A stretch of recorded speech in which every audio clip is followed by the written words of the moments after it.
In this age of quarrel and hypocrisy, the only means of deliverance is the chanting of the holy names of the Lord. There is no other way, there is no other way, there is no other way. People in general in Kali Yuga are so fallen that it is not possible for them to obtain perfection simply by studying Vedanta Sutra. One should therefore seriously take to the constant chanting of the holy name of the Lord. Namo Vishnu Padaya Krishna Prasthaya Bhutale Srimati Rumapada Swami Nityamani. Namo Vishnu Padaya Krishna Prasthaya Bhutale Srimati Bhakti Vedanta Swami Nityamani. Vajrapati Zubhashya Kripasini Vishnapas Kunam Bhavani Vaishnavi Namo Namaha. Jai Shri Krishna Caitanya Prabhu Nityananda Shri Advaita Gadadhara Shri Rasa Gaura Hare Krishna Krishna Krishna Hare Hare Hare Rama Rama Rama Hare Hare. Hare Krishna. Thank you for the opportunity to speak something. Apologize for sitting on the higher seat and senior devotees. Please forgive me and offer your blessings so I can say something as a service, self-purification, and you serve Srila Prabhupada.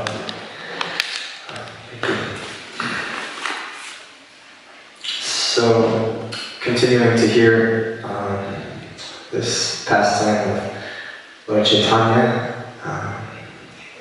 with the Mayavadi sannyasis, and they're headed by Prakashananda Saraswati. The Mayavadi sannyasis were wondering why Lord Caitanya is not studying the Vedanta and why he's chanting Hare Krishna, and he replied that his spiritual master considered me a fool and therefore he chastised me. I was wondering, when I read this, I was wondering if Ishvara Puri actually thought this, or if Lord Caitanya was just saying this to teach the lesson. I'm not sure if there's any record of Ishvara Puri chastising Lord Caitanya. I doubt that he did this. I think Lord Caitanya is just speaking to show by example. The spiritual master considered me a fool, therefore he chastised me. And so I just wanted to evaluate this principle that Lord Caitanya is presenting, the proper mood of a devotee to realize Krishna, because that's the purpose of Vedanta Sutra, is to realize Krishna. The purpose of the Vedas is to realize Krishna, and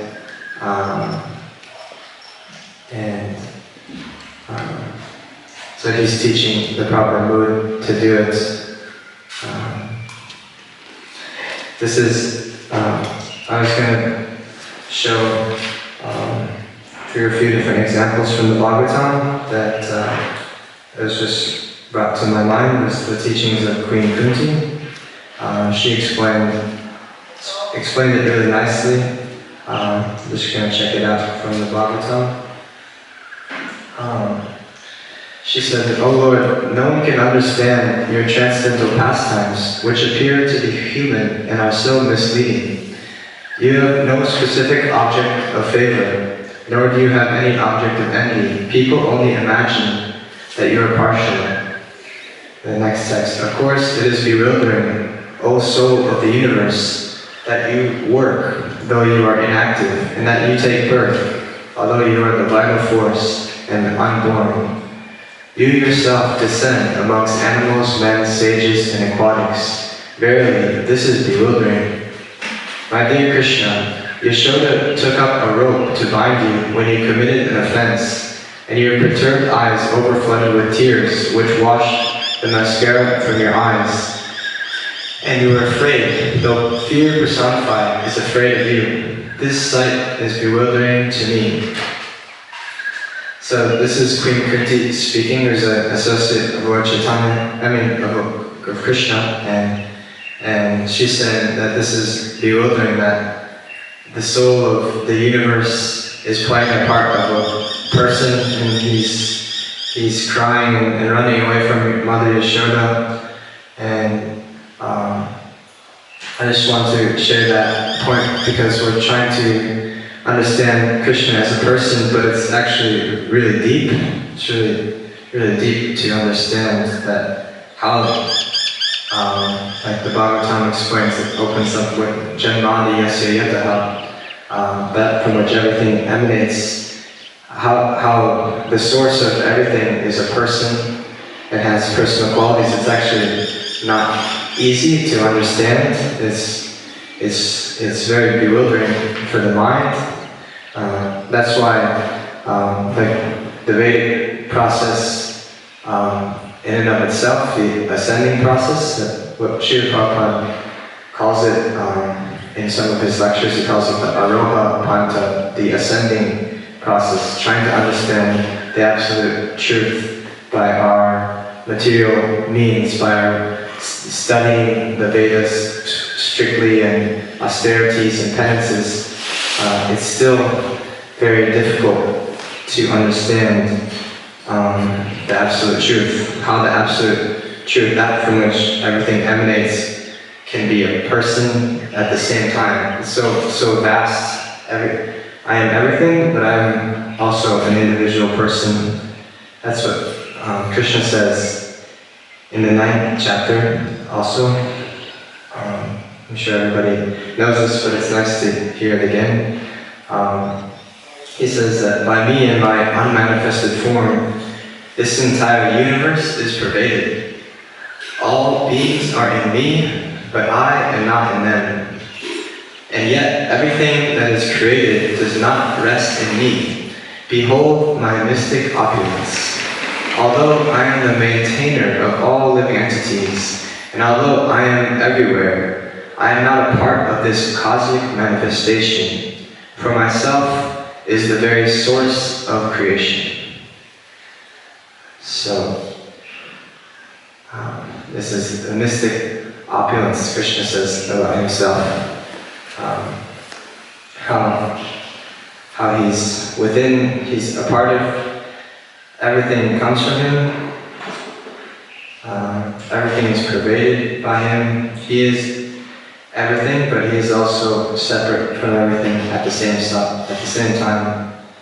And we're supposed to realize this somehow as limited souls, and that's the point that I was taking from this, is why Lord Chaitanya is saying that he can, showing the example of presenting yourself as a fool before the spiritual master, because it's very difficult to understand. And so the process of bhakti is called avaroha panta, descending process, which is different from the process of trying to understand the absolute truth with our own mental capabilities, but actually it's a descending process. So it's not about how smart or intelligent you are, or how strict and austere you are. This also a verse not in the Gita, I think. It's not by austerities or penances alone, but only by devotional service can we understand Krishna. So this was a point that I was seeing, that we simply have to follow the process that Lord Caitanya has given, which is the higher, from this verse, the higher nama, Deva Kevalam, simply by chanting, and following this process, by being a simple follower and accepting the descending mercy of Lord Caitanya, can we understand we can begin to understand the absolute truth.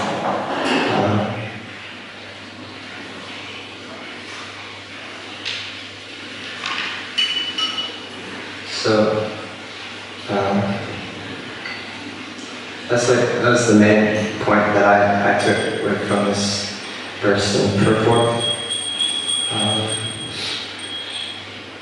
A few other things to consider. Does anybody want to share something from there? Okay.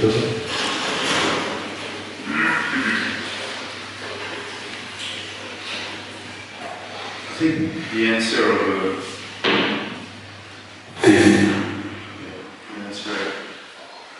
to your question at the beginning, you wonder whether Chaitanya Prabhu actually got chastised by his spiritual master. I think it's in the next verse,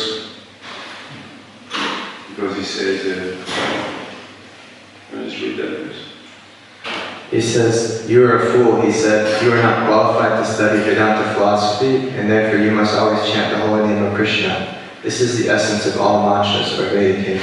You know, the interesting thing is that Caitanya Prabhu was a highly learned scholar, as Nimai Pandit, and he, you know that also where he says that Jiva Goswami says that he puts the words in his spiritual master's mouth because he gave him the name. You know, he initiated himself through his spiritual master. So similarly, he puts himself in a position of very learned at the beginning. And his spiritual master is telling him that basically in Kali Yuga, learning is useless. If you just chant this Hare Krishna mantra, then you get the highest perfection just by chanting that. So in that sense, he tells him he's a fool, and not thinking that his learning will get anywhere. So yeah, in fact, he did tell him. But I think it's still did as we told him. Yeah. I was thinking to share also, not just like studying the Vedanta, but like anything that we try to do is pretty much useless. Like in terms of like understanding Krishna, and besides practically maintaining the body somehow or other, but anything else, there's so many distractions in Kali Yuga, like trying to solve the problems of the world separately from like Krishna consciousness. I was thinking about that point too. Not only to understand the absolute truth by studying the Vedanta is difficult in this age, but doing like anything at all is quite difficult because we're like the situation is so out of control. Like to solve the problems of the world, or to establish Varnashram Dharma in the world, or even to like recycle anything like that. It's like we can do a little bit, but the problem is so out of control. Like to save the world from the recycling, like in India, you go there, like my God, this like absolutely like out of control, and to do anything about it on a large scale, to solve anything, you'd have to be a pure devotee to make a difference. That doesn't mean that we don't like do our best to do what's in our control, but the situation and this recycling is just one thing, but like agriculture or administration of the world, anything is like the problem, like racial prejudice or coronavirus. The problems just keep coming, and to do anything, you have to become a pure devotee, and that's why like it can be distracting if you make these things primary, and you don't. If while you're chanting, you're around, you're thinking about trying to solve the problems of the world, but you're not just simply chanting with attention, and then becoming a pure devotee. And Prabhupada said that if he had 10 pure devotees, they could change the whole world in like 18 days or something like that. So the point is that I'm not trying to be impractical, but the point is that the problems of Kali Yuga are so big, and the only really practical thing actually to do is to become a pure devotee and to spread Krishna consciousness. And actually also in the teachings of Queen Kunti, I was thinking about too, she prayed for these calamities to come again and again, for any type of calamity, but she was talking about how she was sent to the forest with her sons, and so many different calamities came upon her, and she prayed for them to keep coming because these circumstances create an opportunity to call out to Krishna. So I wanted to read that too. She said, I wish that all these calamities would happen again and again, so that we could see you again and again. For seeing you means that we will no longer see repeated births and deaths. Oh my Lord, your Lordship can easily be approached, but only by those who are materially exhausted. One who is on the path of material progress, trying to improve himself with respectable parentage, great opulence, high education, bodily beauty, cannot approach you with sincere feelings. My obeisances are unto you, who are the property of the materially impoverished. You have nothing to do with the actions and reactions of the material world, the material modes of nature. You are self-satisfied, and therefore you are most gentle, and are the master of the monas. So, I was thinking that this was suitable also for the circumstances of Kali Yuga that are happening, such as diseases, forest fires, racial tension, and things like that. It's actually our greatest fortune to have these calamities, because for the soul, for the body, it's not a very good thing, but for the soul, it's actually a very good thing, because when everything is nice, it's difficult to remember Krishna. But when everything is falling apart, you have to call out to Krishna. You get nourishment, freedom from hunger, and satisfaction. So it says, Bhakti Paraisha Anubhava. So when you perceive the Supreme Lord, when you Bhakti, it's the same thing. You get three things. You get detachment from the material world, you get happiness, and you get perception of the Lord. So when you practice actually Bhakti, these things happen simultaneously, and automatically you will be detached from either polluting the planet or doing some silly things. It happens naturally, like when you eat, it simply happens without even thinking about it. So therefore, the fact that some people may be doing the wrong thing while they're performing Bhakti, that can happen because maybe the Bhakti is not performed properly, some issues there. But my point is that I wouldn't make that the generalization, because yes, the main point is that if you do perform Bhakti properly, then you don't have to take care of the rest, because it occurs naturally.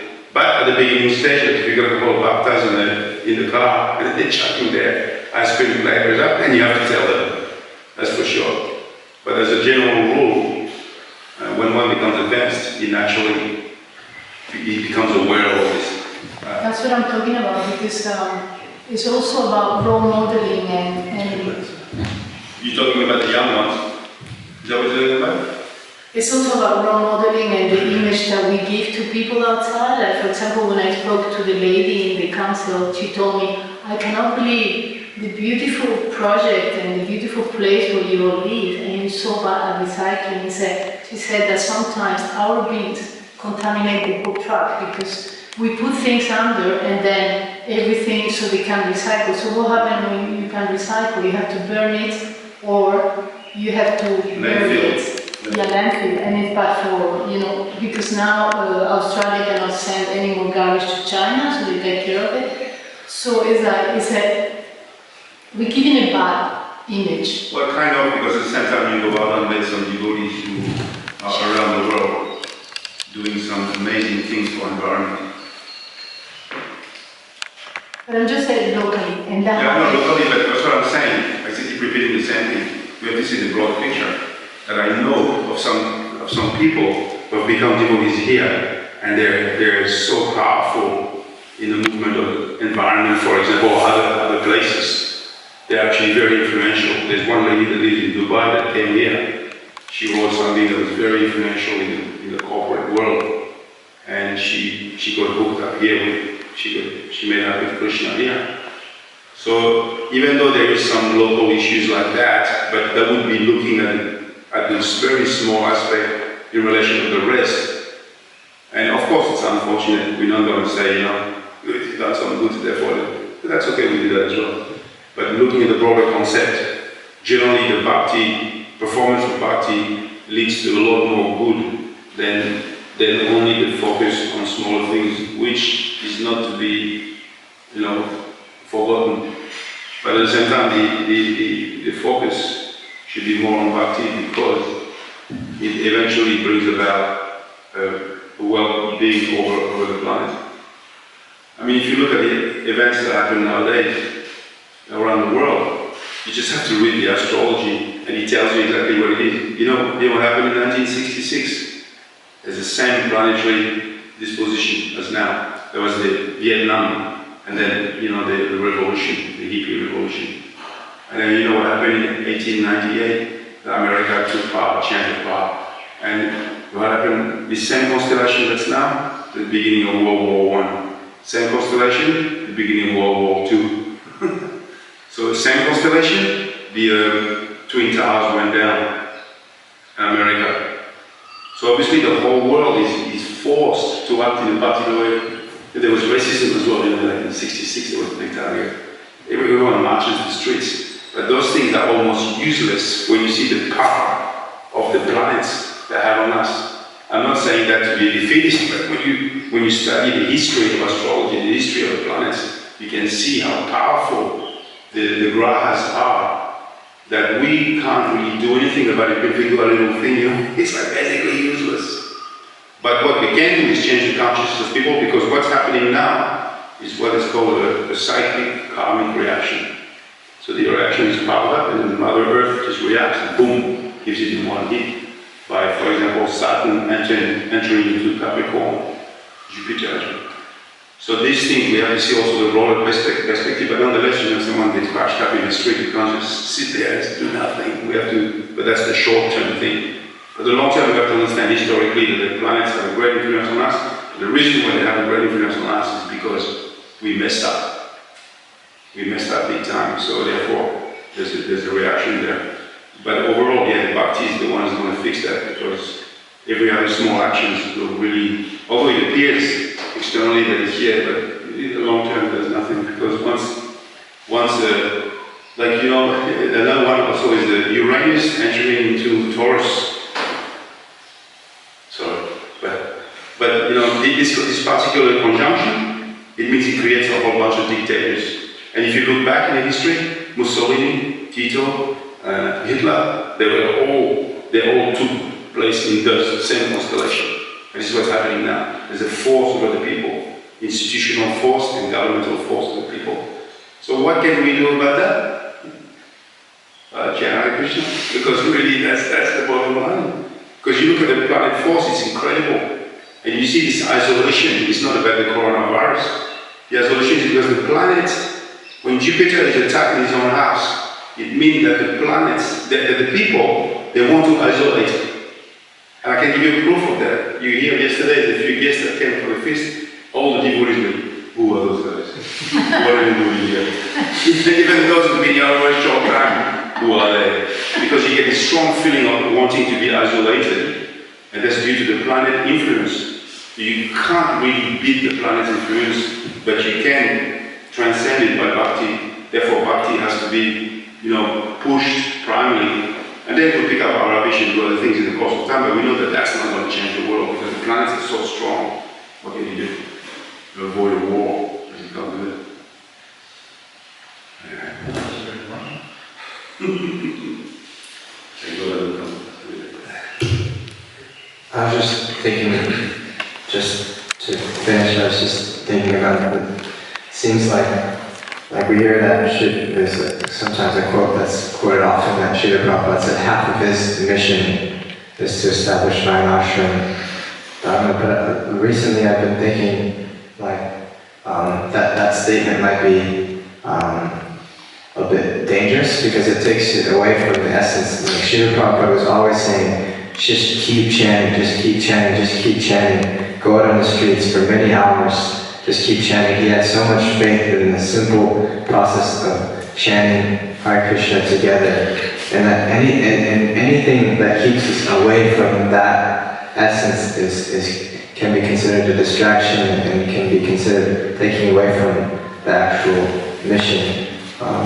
And so I think it's really important to be fixed on the essence of Krishna consciousness as the solution.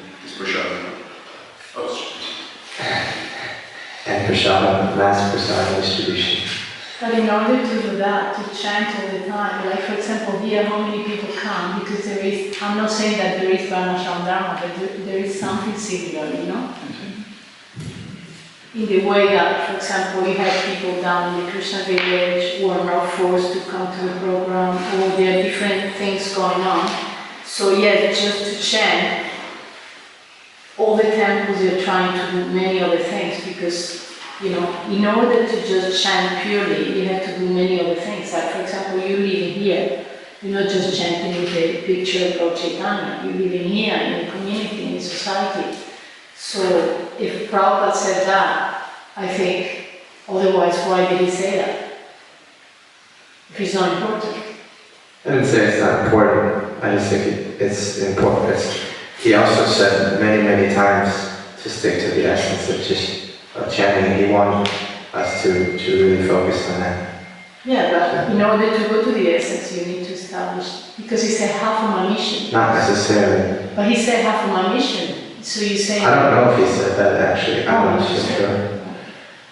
And I'm not sure about the context too. That's what my statement I was saying is that I'm not so sure how that statement should be taken, and that's all I'm saying. And I think it's important to evaluate that if we're sticking to the essence of Prabhupada's mission. So basically, here we should just be chanting, you know, doing the yoga thing and all this. No, you need to make some money. Okay. Yeah. Thank you all. Hare Krishna. Srila Prabhupada ki jai.